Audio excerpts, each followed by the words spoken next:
Hello from Kingfisher, Oklahoma. Today we're looking at Job 18 and 19. Well, it's kind of more of the same. Bildad is giving his second response to Job. He says stuff like, "Come on, wrap it up, Job. It's my turn. Why are you angry with us? Why is your life so bleak?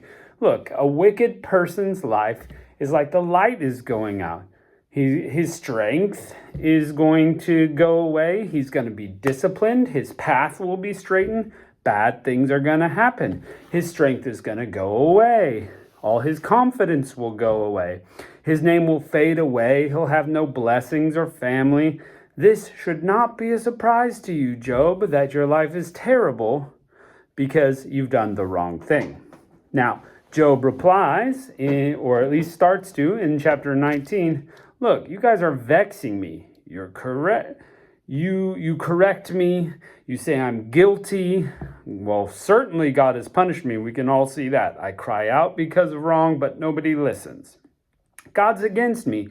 He took away everything. He destroyed me. His wrath is against me. Everyone stays away from me. My wife doesn't like me. Children are scared of me. My friends hate me. My health is bad. Why does God persecute me?"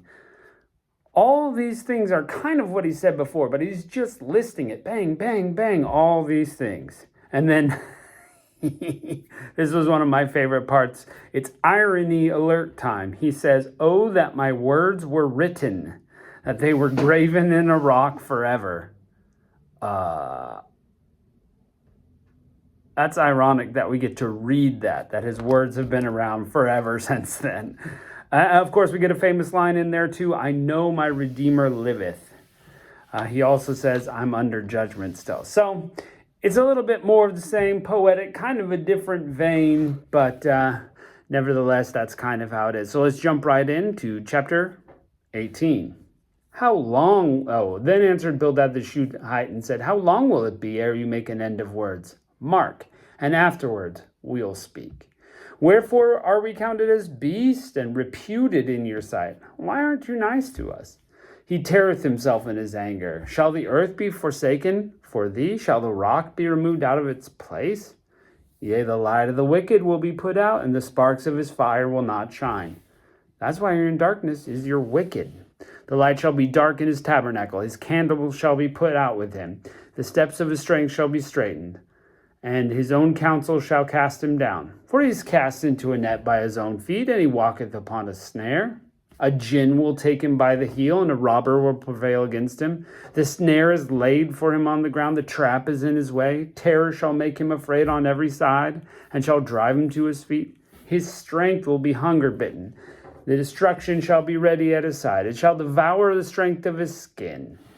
Everything bad is going to happen to you when you're evil, is what he's saying. Not true. "Even the firstborn death shall devour his strength. His confidence shall be rooted out of his tabernacle. It will bring him the king of terrors. It shall dwell in his tabernacle." He's going to be terrified because it is none of his. "Brimstone shall be scattered on his habitation. His roots will be dried up. His branch will be cut off. His remembrance will perish from the earth, and he'll have no name in the street." Everything's going to go away because you're evil and you refuse to change. Bad things happen to bad people, but not all the time. "He shall be driven from light into darkness and chased out of the world. He shall neither have son or nephew among his people, nor any remaining in his dwellings." See, Job, you don't have that. This is all your fault. "They that come after him shall be astonied," which means astonished, "at his day, and they that went before were affrighted. Surely such dwellings of the wicked, and this is the place of him that knoweth not God." You don't know God. That's why you're in this problem. That's why we're talking to you. Job answered in chapter 19 and said, "How long will you vex my soul and break me into pieces with your words? These 10 times you have reproached me. You're not ashamed that you make yourself strange to me. Look, 10 times you've rebuked me. Come on. And be it indeed that I have erred, mine error remaineth with myself. If indeed you will magnify yourself against me and plead my reproach, know now that God hath overthrown me and hath compassed me with his net." Look, you won't be happy until I admit God is destroying me. So I admit it. God is destroying me. He's not admitting wrongdoing because he didn't do anything wrong. Behold, I cry out of wrong, but I am not heard. I cry aloud, and there is no judgment. He hath fenced me up my way, so I cannot pass, and he has set in darkness my path. He has stripped me of my glory, taken the crown from my head. These are all things that Job says God has done to him. He hath destroyed me on every side, and I am gone, and my hope hath been removed like a tree. He hath kindled his wrath against me. He has counted me unto him as one of his enemies. His troops come together and raise their way against me, and encamp round about my tabernacle. He hath put my brethren far from me, and my acquaintance are verily estranged from me. Look, all these bad things have happened. My friends don't like me. My brothers don't like me. My kinfolk have failed, and my familiar friends have forgotten me. They that dwell in my house and my maids count me as for a stranger. I am an alien in their sight. I called my servant, and he gave no answer. I treated him with my mouth. This is kind of an interesting line. If you're not a fan of bad breath, you might kind of cringe. It says, my breath is strange to my wife. He hasn't been close to her in a long time. I guess if you're bad breath, then maybe. Though I entreated for the children's sake of my body. Yea, young children despise me. I arose, and they spake against me. All my inward friends abhorred me, and they whom I loved are turned against me. Everything's wrong. My bone cleaveth to my skin and to my flesh, and I am escaped with the skin of my teeth. That's where that phrase comes from. Bet. Escaped by the skin of your teeth. You don't have much skin there, do you? Have pity on me, O ye my friends, for the hand of God hath touched me. Why do you persecute me as God? And why are you not satisfied with my flesh? Why are you so mean? Oh, that my words were now written. Oh, that they were printed in a book.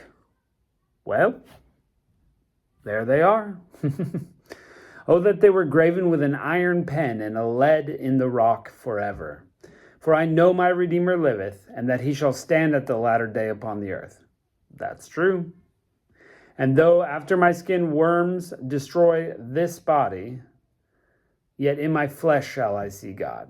So someday I'm going to stand before God face to face, even though this body will decay and worms will eat it. Whom I shall see for myself, God, and mine eyes shall behold, and not another, though my reins be consumed within me. But ye shall see, why persecute we him, seeing the root of the matter is found in me? Be afraid of the sword, for wrath bringeth the punishment of the sword, that you may know there is a judgment. So he is just at his wit's end. All these things have gone from my life. It's not my fault, but everybody treats me like it is.